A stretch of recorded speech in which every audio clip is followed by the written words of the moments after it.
It's week 6 and we're talking about technology, automation, and funding. Most school libraries in California are automated with an online catalog and circulation system due to the fact that from 1998 to 2001, the California Public School Library Act was in place and significant state funds were allocated to schools for library materials, including an option to automate the collection. Most school libraries opted to do just that.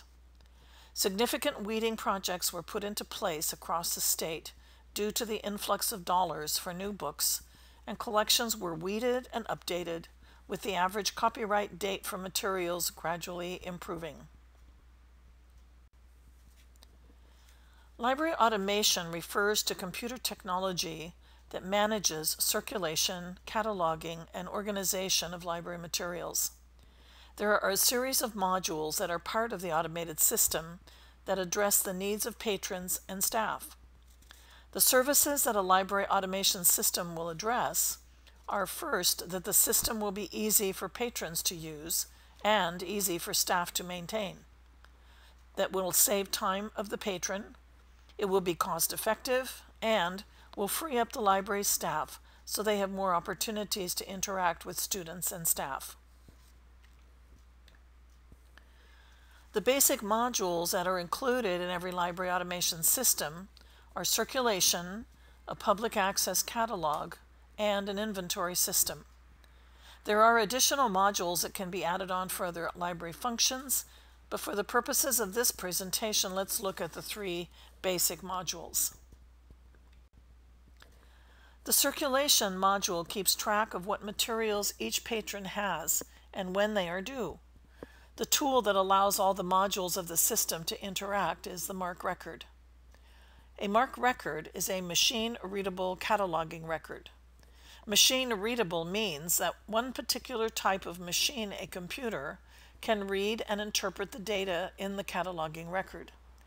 The information in the record includes a title, author, physical description, subject headings, call number, the ISBN, and other pieces of information that describe the material. You read about MARC records in Chapter 3, including a complete description of MARC records on page 75. Books and other materials are checked out to patrons for a designated period of time. Library staff have the ability to delineate an appropriate time frame for various materials.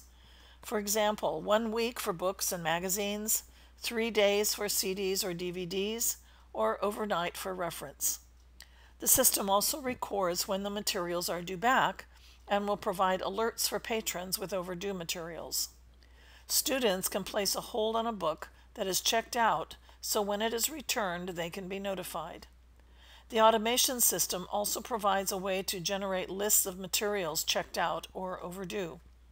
Notices can be printed from the system for individuals and for classes.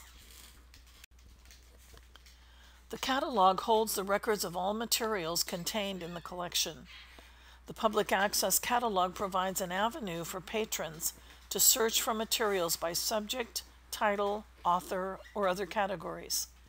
Many automated systems provide images of book covers with the search results, as well as summaries of the materials and often reading levels. Each system has its own unique features.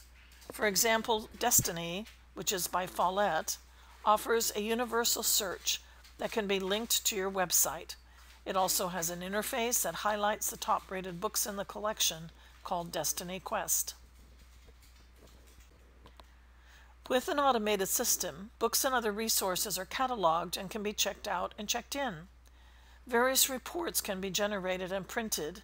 You can print barcodes, spine labels, create overdue lists, and create bibliographies of materials in the collection. Most automation systems are web-based, which means you can build and add some great online resources for students and teachers into the catalog. Pre-selected websites can be added to the catalog in the form of a visual search. Each icon represents a collection of links to pre-selected websites in that category. This is a service library staff can prepare easily at a teacher's request to support research in the library. Inventory is the process that verifies records of materials in the collection. It is a process where every item in a section or in the entire library is scanned into the automation system, and the system matches records to indicate which materials are missing. It's an important, albeit time-consuming function that should be completed every year or two.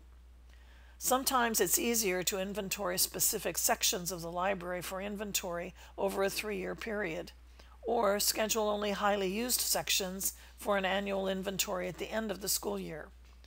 A good time to conduct inventory is at the end of the school year when all materials have been returned. Most schools close the library during the final week of the school year to allow time for staff to complete an inventory. As the inventory is being conducted, because each item is touched, it's a perfect time to assess and check them for condition. Be brave and weed out the musty, dusty volumes that have been sitting on the shelves far too long, and be sure to reshelve materials that have been wandered into forbidden territory.